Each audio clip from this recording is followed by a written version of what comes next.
On the 12th of February 1943, inside of a prison in Hamburg, a young 29-year-old female member of the French resistance was led out towards the execution chamber.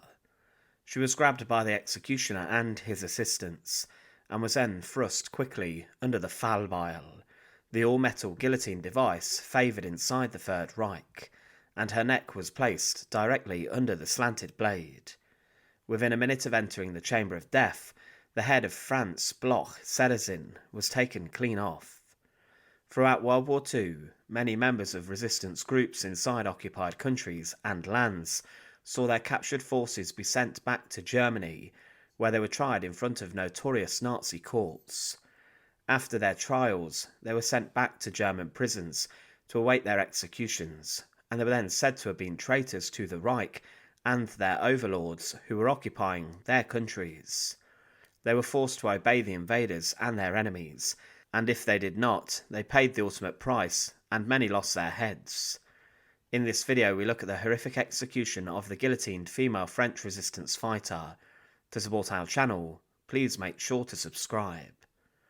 France Bloch-Serazin was born on the 21st of February 1913 in Paris, and she was the daughter of a writer and novelist. She had a very good upbringing, and she attended secondary school and later obtained a degree in chemistry at the University of Poitiers.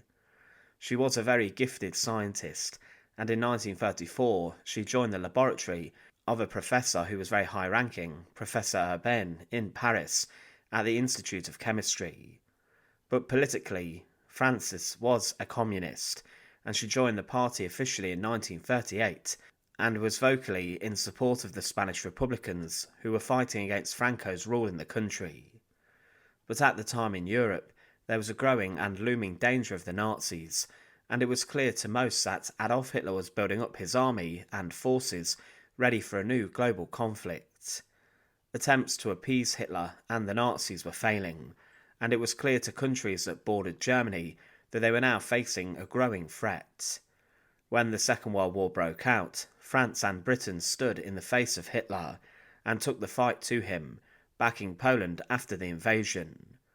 Hitler invaded France on the 10th of May 1940, and the defences could not cope with the Wehrmacht and their fast tactics. The remaining members of the French army and the British Expeditionary Force were pushed back to Dunkirk, and on the 22nd of June 1940, the second armistice was signed by France and Germany. The French were now living under invasion and occupation. Established was the fascist and collaborationist Vichy regime and government led by Marshal Philippe Pétain, and this was a puppet state which deported thousands of persecuted people to concentration camps throughout the years of occupation, and also they went after thousands of French resistance fighters, hunting them down using forces such as the milice, a paramilitary militia force. There would in a sense be a form of civil war on the streets, and after the Vichy regime was put into place, France Bloch was barred from working in her laboratory, and she was sacked from work as she was a Jewish communist. She was one person who was absolutely targeted by the Nazis, and she had to work as a tutor to survive and generate any form of money. With the struggle, she got involved in resistance groups and sought to collaborate with the communist resistance. She installed a small laboratory in her apartment, and she used an undercover name, Claudia, and went into hiding. She worked with prominent resistance groups to make grenades, detonators, and other weapons, which were then used in attacks against German forces by a resistance group known as the Young Battalions.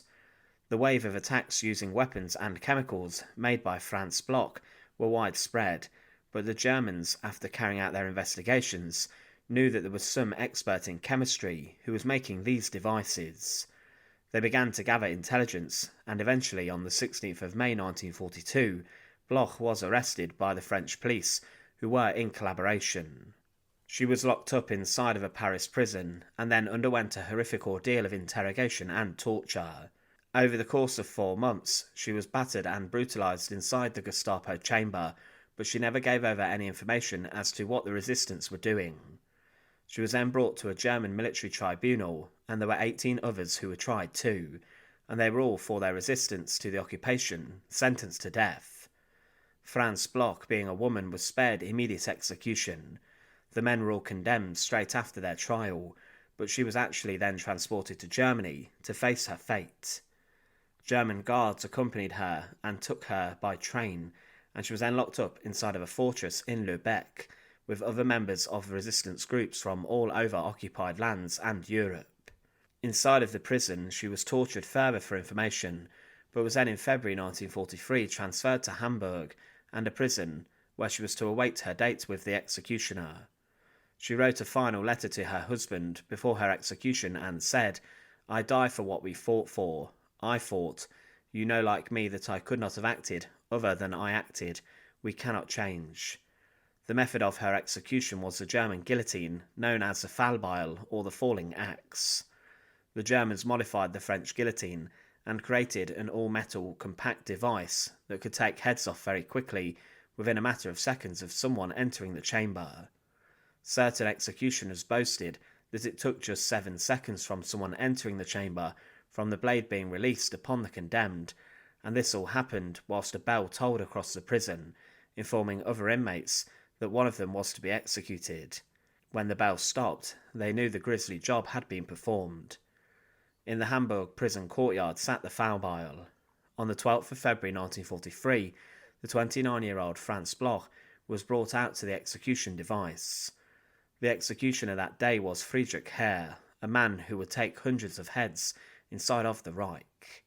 Bloch was quickly passed over to the executioner, and he got his assistants to hold her, and he then secured her in place under the slanted blade. She was not kneeling, but was most probably held, as this was found to have actually been quicker. With all final checks performed, the executioner released the blade, and it fell through the all-metal structure and instantly crashed into the neck of France, and her head was taken clean off. This then fell into the basket below.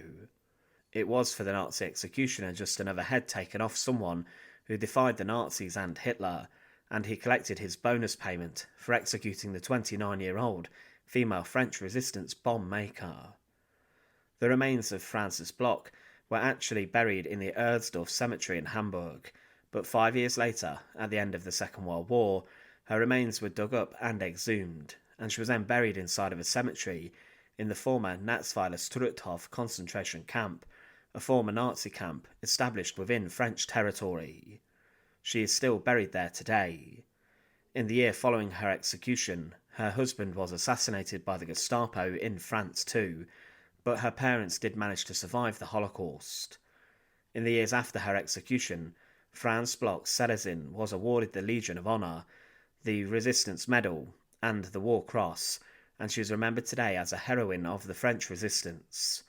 She was executed like a number of captured female resistance members during World War II, being transported from France to Germany, where they encountered their executioners and final moments.